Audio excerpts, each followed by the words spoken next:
નમસ્કાર મિત્રો, હું અત્યારે છું પુષ્કર ઘાટ ઉપર અને એવું કહેવાય છે કે આ સરોવર છે. આ જે સરોવર છે એ સરોવરમાંથી પૃથ્વીનું નિર્માણ થયેલું અને મનુષ્યનું નિર્માણ આ સરોવર ઉપરથી થયેલું આ બ્રહ્મ સરોવર કહેવામાં આવે છે. અને આ જે સરોવર છે એ બ્રહ્માજીનું સામે તમે જોઈ શકો છો કે સામેની જે જગ્યા છે આ જગ્યા તમે જે મંદિર જે દેખાય છે એ મંદિર બ્રહ્માજીનું મંદિર છે. અને આ જે દેખાય છે લાલ કલરનું એ બ્રહ્મા ઘાટ છે.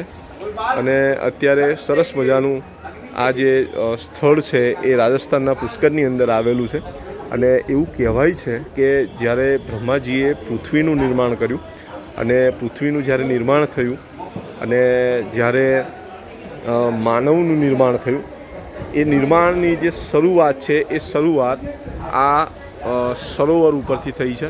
અને આ જે સરોવર છે એ રાજસ્થાનના પુષ્કરની અંદર આવેલું છે.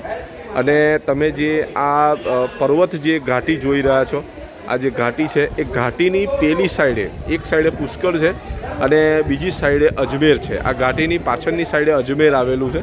તો આ જે સરોવર છે એ સરોવરનો અનન્ય મહિમા છે.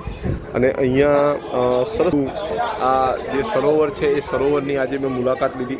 અહીંયા ઘણા બધા જે ભૂદેવો છે એમની સાથે ચર્ચા કરી અને ઘણી બધી એવી હિસ્ટ્રી છે કે જે હિસ્ટ્રીનો સમજવાનો મને મોકો મળ્યો કે આ જે સરોવર છે એ સામાન્ય સરોવર નથી, પણ જે સૃષ્ટિ અને મનુષ્યની જે ઉત્પત્તિ છે એ ઉત્પત્તિ આ સરોવર સાથે જોડાયેલી છે. પ્રથમ જે બિંદુ છે પૃથ્વીનું અને માનવની ઉત્પત્તિનું એ પ્રથમ બિંદુ જે કહેવાય એ આ સરોવર છે. આ જે સરોવર છે એ પુષ્કરમાં આવેલું છે. તો મિત્રો, તમે જ્યારે બી રાજસ્થાનની મુલાકાત લો તો અજમેરની બાજુમાં પુષ્કર છે અને પુષ્કર ત્યાં બ્રહ્માજીનું ભારતમાં પ્રથમ મંદિર, એટલે કે ભારતમાં એક જ મંદિર છે બ્રહ્માજીનું, એ મંદિર અહીંયા ઉપલબ્ધ છે. તો અહીંયા જરૂરથી તમે આવજો.